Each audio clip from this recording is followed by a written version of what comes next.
বিপিএলে তামিমের নেতৃত্বে বরিশালের হয়ে খেলায় সাইফুদ্দিন এবং মেহেদী মিরাজ বিশ্বকাপ দলে সুযোগ পাননি বাণীতে সাহসী সাংবাদিক বারাসাত আজিম। এখন প্রশ্ন হলো, মাহমুদুল্লাহ রিয়াদ এবং সৌম্য সরকার তাহলে কিভাবে সুযোগ পেল?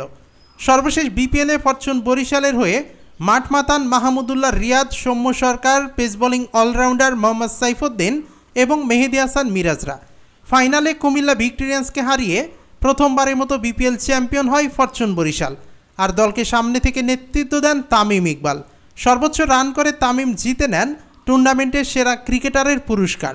আর বিপিএলে দারুণ পারফর্ম করে মোহাম্মদ সাইফুদ্দিন জিম্বাবুয়ে সিরিজ দিয়ে জাতীয় দলে ফিরলেও কোচ ক্যাপ্টেনের চাহিদা পূরণ করতে না পারায় বিশ্বকাপ দল থেকে বাদ পড়েন। আর মেহেদী মিরাজ তো এবছর টি-20 দলেই সুযোগ পাননি। মানছি সাইফুদ্দিন আর মেহেদী মিরাজ বিশ্বকাপ দলে থাকার যোগ্য, তবে কোনো না কোনো কারণে স্কোয়াডের জায়গা হয়নি। কিন্তু তামিম ইকবালের নেতৃত্বে যে বরিশালের হয়ে বিপিএল খেলায় সাইফুদ্দিন এবং মিরাজরা বিশ্বকাপ দলে নেই, এইটা কেমন কথা? এতটুকু কমন সেন্স নেই? আচ্ছা যাই হোক, বারাসাত ভাইয়ের কথা মেনে নিলাম। তাহলে মাহমুদুল্লাহ এবং সৌম্য সরকারও তো বরিশালের হয়েই খেলেছে, তারা কিভাবে বিশ্বকাপে সুযোগ পেল?